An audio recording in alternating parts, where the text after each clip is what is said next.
Beneath the steady glow of unchanging goodness, this reflection from TableTalk Magazine invites us to lift our eyes above shifting shadows and flickering lights to behold the Father whose gifts never falter and whose mercy never dims, drawing our hearts to rest in the quiet assurance proclaimed in James chapter 1 verses 16 through 18, where grace descends from above with perfect constancy and purpose.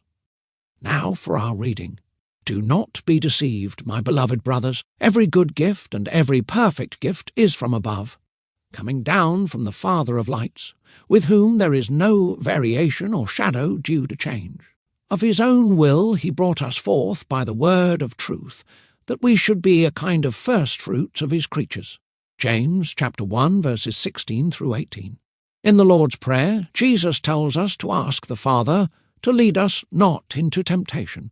Comparing this text to passages such as James chapter 1 verses 13 through 15, which says that God tempts no one with evil, we see that Jesus must mean for us to ask our Father not to allow others to tempt us in such a way that we are overcome. We are to pray, in other words, for the Lord to strengthen us so that we persevere against temptations and commit no further sin. This petition in the Lord's Prayer recognizes the sovereignty of God over evil, that sins occur only by his permission, but not in a way that makes him guilty of evil. He can do no evil and never entices us to sin, even if he uses evil for his good purposes. Today's passage expands on the idea that God tempts no one to evil by stressing his absolute, unchanging goodness. James chapter 1 verse 16 exhorts us not to be deceived, indicating that what is about to be said can be denied only if we give in to deception, if we allow ourselves to be tricked into thinking otherwise. It is a particularly strong way to call our attention to the teaching that follows. James chapter 1 verse 17 stresses that every good and every perfect gift comes from God, who is referred to as the Father of lights. The apostle here focuses on God as the creator of the heavenly lights, the sun, the moon, and the stars. These lights make agriculture and navigation possible. They illumine the world so that we can conduct our affairs. We could list other benefits that they provide.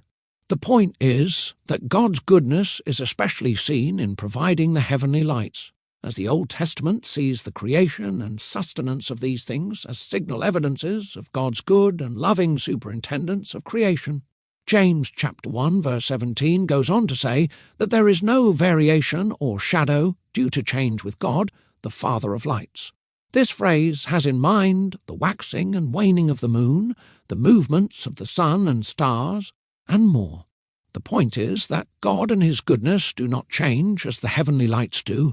He is absolute, unchanging goodness.